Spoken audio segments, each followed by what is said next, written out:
How's it going, guys? Welcome back, and hope you're doing well.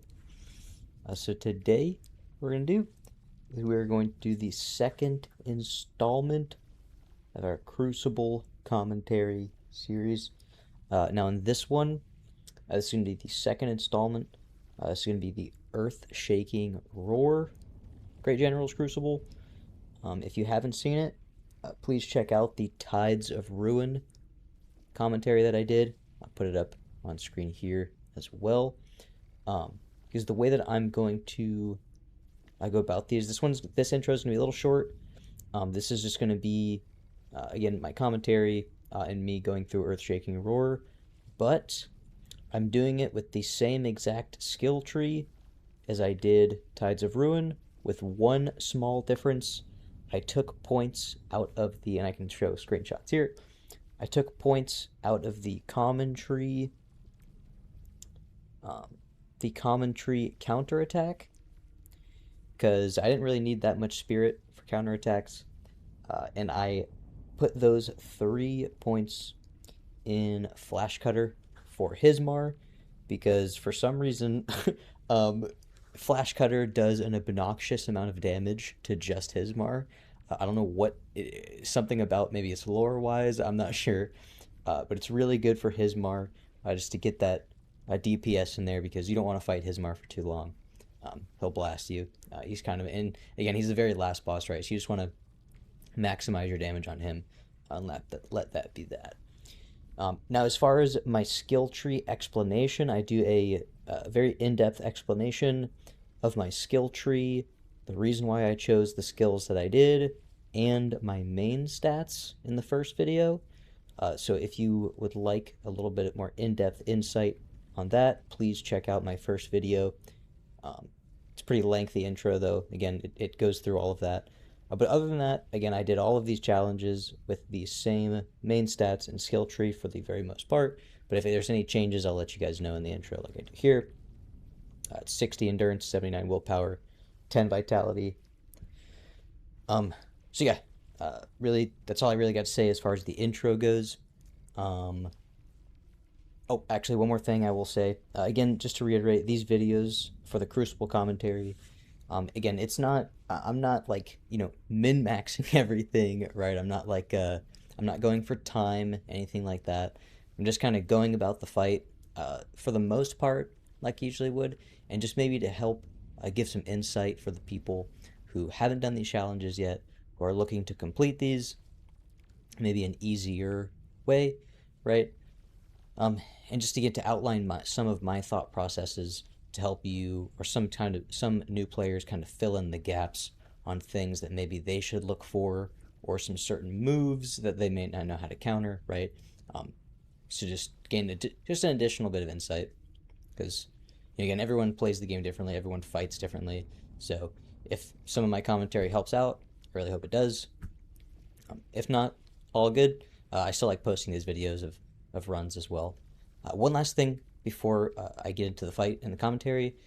I did have to, because these fights took a little longer, I did have to cut the video in half to be able to upload the video successfully to the software that I'm using.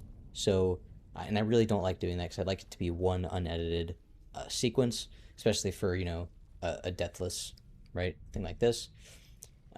But yeah, just full disclosure, wanted that to be known out there. But yeah, this Crucible run, obviously to get through the whole thing, you have to do it deathless. I didn't just pick the specific fights that I wanted to show. But either way, yeah, just so that's known. Other than that, yep, I hope you guys enjoy the commentary. Please let me know in the comments if it helped. Yeah, and I will see you in the next one. Alright, so like usual, start off, we pop our Phantom Sword Dance. And now with Viper, again, with the Crucible challenges, again, mainly, we're not really it's not the most fun fight when you're fighting here.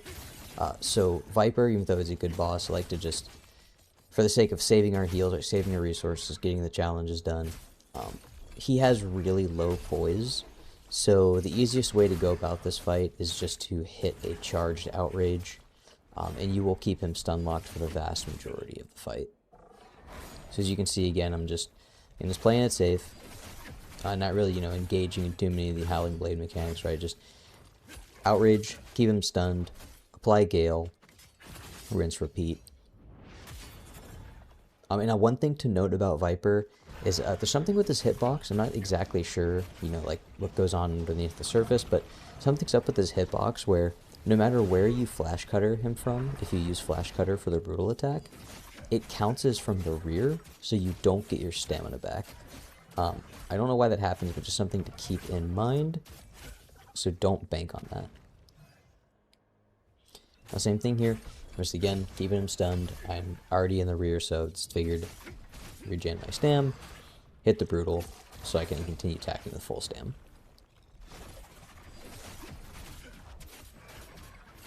Other than that, let's see that his stamina is low, so I can just go ahead with that brutal attack, get the horn break, and he's dead. Great. Again, not going for speed, nothing too flashy, right? Just getting him out of the way so I can move on and we can have a good amount of heals. Because again, if you get hit, you might need your heals later. Now for Aratra. Now Aratra is like kind of the first gimmicky boss the game throws at you. So my advice for Aratra to play it safe is the easiest thing to beat her, or the easiest way to beat her, is wait for openings and just hit Wind Chaser or Outrage into Massive Blow. Those are going to be your best options to break her legs. If you're not really comfortable applying Gale, that's fine. You can apply Gale when she's exhausted, to be really safe. But other than that, as you'll see me do here, the best thing, again, Wind Chaser, Outrage into Massive Blow, and Wind Piercer. Wind Piercer is really good to break her legs, so when you have an opening and enough spirit, go ahead and let that rip. Other than that, you also notice me, I do guard cancel a lot, just because I know that I'm looking for a dodge into, a dodge sprint into Massive Blow, or into Wind Chaser, or excuse me, Outrage. FTC, break both of her legs, they can move on to her rear end there, you can pop that. Now, when she has her legs broken and her rear end broken there, she only has a couple moves. She has a couple body slams, and she has a double bite attack and a grab. Now, here's another thing to note. When she jumps up, climbs up on the wall, get some damage in where you can, but when she starts to jump up about halfway through the wall, I like to get under her and then hit a neutral Nimble Blitz, so that way you don't need to use a javelin. You can just hit that projectile and hit her off the wall, and it will accomplish the same thing. Now, another note, when she does her massive, slam there, try your best to dodge that rather than break guarding it. Flash Cutter works as well, but I would do your best to try to dodge it if you can. Any type of damage negation, Flash Cutter, Gust, dodging, freeze, whatever you need to do, because if you dodge it, you're not going to lose all your stamina. If you try to brink guard it, it's just going to nuke your stamina, and you're going to miss a big damage window. So in that, she's all done and dusted, and we move on to Volby, or Volby's Spectre. Now, a couple things to note on him. For the most part, my Tides of Ruin commentary will remain the same here. You want aggressive action a lot when he does his big combos. But other than that, you can just work your Howling Blade like you normally would. Right, let the Howling Blade sing. Negate that damage. Let your combos go.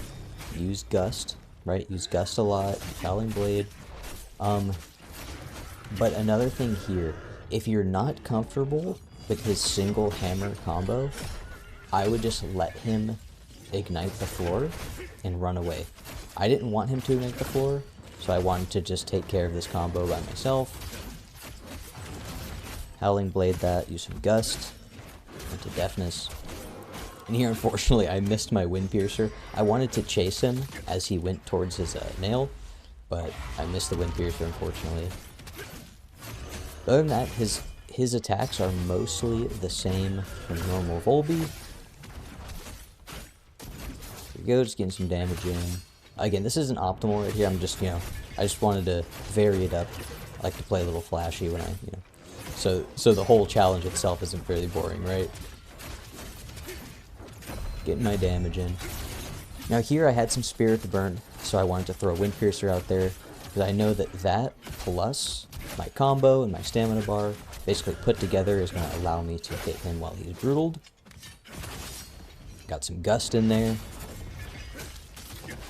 Hit the wind or the Flash Cutter, and then I went to reapply Gale. Now applying Gale on Volby isn't necessary, especially because it's kind of annoying. Sometimes you whiff in between his legs. Other than that, again, we're just letting our Howling Blade rip. And when you burst counter Volby, a good thing to note is that he will stay staggered. He does not regain poise while after you burst counter him. He's going to stay stunned until you stop attacking. Now last but not least, we have Hismar. Now here's the biggest thing to note about Hismar. Brink guarding is going to be your friend here. Hismar really kind of similar to Element, it's just kind of a waiting game. So what I like to do initially, I apply Gale to his claw, and then I lock on, and I just kind of wait, right? With Dual Wield, I like to just, again, you're going to deal passive damage Brink guarding, but what I like to do intermittently is just throw a neutral Nimble Blitz Shockwave at his head.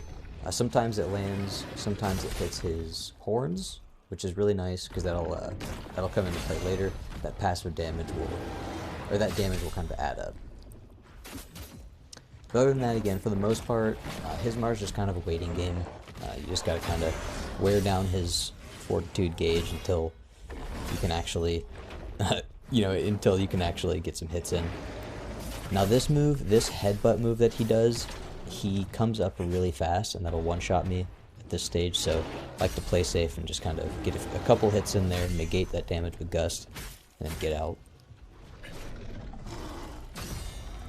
Now here I'm looking at his fortitude gauge, I'm looking at his bar.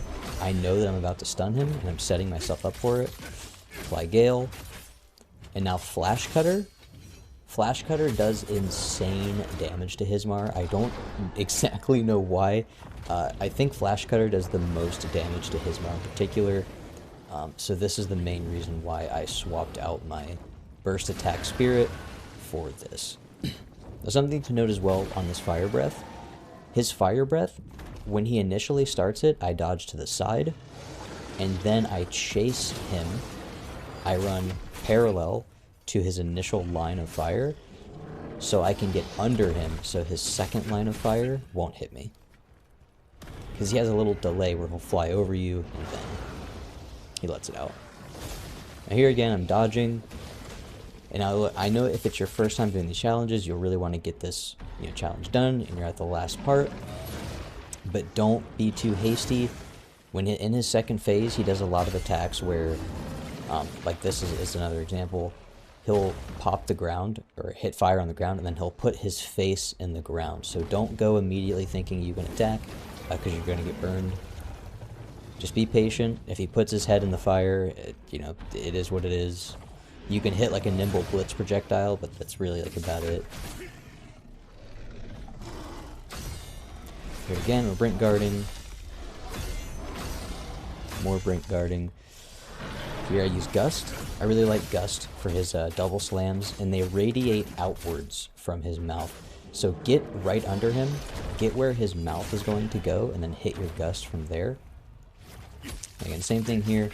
I knew where his head was going to go, so I applied my Gale, and then I went ahead and I hit Flash Cutter.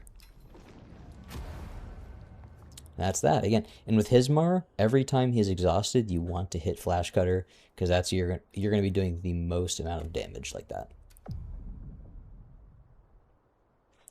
Other than that, I'm just going to go here. I'm just going to show again, just so it's all seamless, my stats. So it's been completed. Like usual, 60 endurance, 79 willpower, skill tree, and this again from my last video. This is the skill tree I would use for any of the challenges, but this one is the one exception because of Hismar and Flash Cutter. So I just took off the Flash Cutter and then reapplied my normal skill tree and the counterattack.